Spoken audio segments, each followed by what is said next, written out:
Ćao ljudi, dobrodošli u našu Serotonin kuhinju. Ja sam Nebojša, kao što znate. Danas nećemo ništa posebno da spremamo, više ću malo da vam ispričam neke stvari, da vam dam neki savet vezano za pastu. Pasta je generalno jako popularno jelo kod nas. Možete da je spremate sa čim god hoćete i kako god hoćete, sosevi uz pastu, mašti na volju, pustite, igrajte se u kuhinji i uživajte. Ali oko paste ima nešto što je jako važno. Vidite ova pasta kako izgleda, ne mislim na oblik, mislim na boju. Ova bleda, anemična pasta, generalno nikakva, to je najbolja pasta i tu pastu treba da kupujete. One paste koje su žute kao dukat, kao sunce i te varijante, to batalite. Ja, nažalost, nemam u kući ni jednu takvu žutu pastu, pa ne mogu sada da vam uporedim, ali sigurno znate o čemu pričam. U te žute paste koje treba da izbegavate spada i jedan čuveni italijanski brend koji je popularan širom sveta, u onom plavom pakovanju, znate, i baš je onako žuta. Nemojte to da kupujete. Znači, kad god kupujete pastu, gledajte da odaberete ovakve paste koje su blede, koje deluju isprano, koje generalno nisu na oko znate, kad pogledate i kažete kakva je žuta, sveža, super pasta, jaja, ovo ono. Ne, batalite. O čemu se radi? Razlika je što te žute paste koje imaju intenzivnu žutu boju, to su paste koje su sušene jako brzo, koje su u komorama na jako visokoj temperaturi osušene i gde je napravljena priča da za kratko vreme se izbaci što veća količina paste, da se to pakuje i da se to prodaje.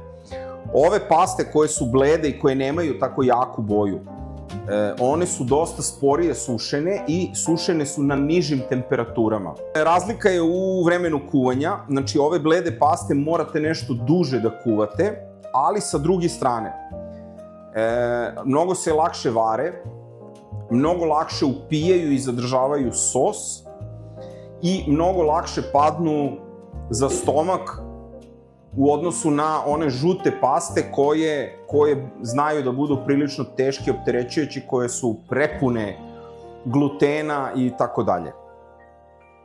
Ne kažem da ovde nema glutena, ali nije gluten taj koji je najveći problem kada jedete pastu. Generalno, najveći problem kada jedete pastu je to što niste ispoštovali vreme kuvanja za al dente pastu koje je jasno naglašeno na svakom pakovanju. Znači ovde je jasno naznačeno da je fuzili pasta u pitanju oblik i da se kuva 8 minuta. Znači, ispoštujte tih 8 minuta. Fabrika je jasno naznačila da kuvanjem 8 minuta dobijete tačno ono što treba. Al dente pasta ne podiže insulin previše, za razliku od prekuvane paste, ne pada teško za stomak, tako da nije problem kada jedete pastu. Problem je kad jedete pastu koja nije spremljena kako treba. Generalno, kada spremate pastu, treba da ispoštujete jedno jako važno pravilo. Prvo, pasta se stavlja u kipuću vodu, kipuću slanu vodu. Ako stavite pastu u hladnu vodu, pa čekate da provri, pa ona da provri, pa da se to kuva, mislim, to se sve upropastilo. Znači, ne radi se tako. Znači, stavite lonac sa vodom, stavite dosta vode, što bi Italijani rekli, pasta mora da pleše.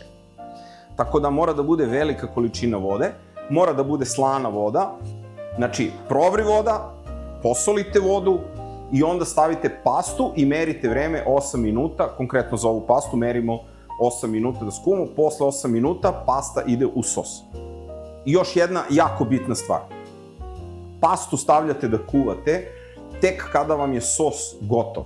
Znači, nemojte da skuvate pastu i da onda stavite usput da pripremate sos, osim ukoliko ne znate da će sos da vam bude spreman u tih 7-8 minuta koliko se kuva pasta.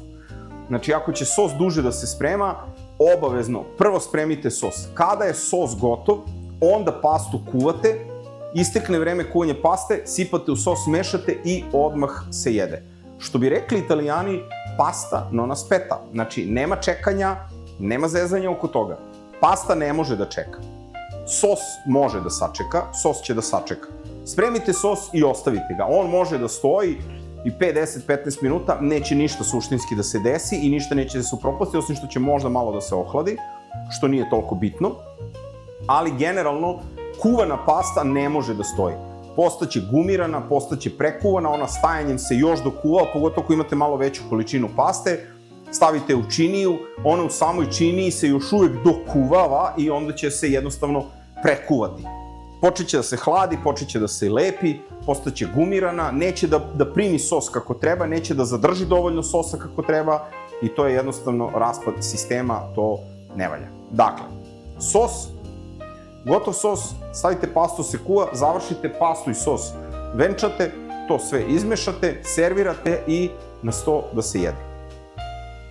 To su neke stvari koje treba ispoštovati kada pripremate pastu, da vam ne padne teško na stomak, da nemate problem sa insulinom, da vam ne podigne previše insulin i da jednostavno uživate u pasti. Takođe, umesto sušene paste, dobar izbor je da kupite svežu pastu, ali kad kupujete svežu pastu, raspitajte se za vreme kuvanja. To vreme kuvanja je generalno jako važno kada je pasta u pitanju, jer ne želite da jedete prekuvanu pastu. Možda kod nas još uvek, kada nekom servirate al dente pastu, on će kaže, brate, šta ti je ovo živo, nešto krcka? Ne, al dente ne znači da krcka. Ne treba da krcka pasta. Al dente samo znači da je pasta malo tvrđa i da mora da ima taj otpor na zubu kada je zagrizete, znači ne može da bude ono se raspadne ustima, to je, sačuvaj Bože, to je katastrofa. Ali mora da ima taj otpor na zubu, zato se i zove al dente, znači na zub. Da ima taj blagi otpor i da se osjeća blaga tvrdoća u samoj sredini paste, znači da nije prekuvana i da se ne raspada ustima. Tako da uvek ispoštujte vreme kuvanja, bilo da je sušena pasta, bilo da je sveža pasta.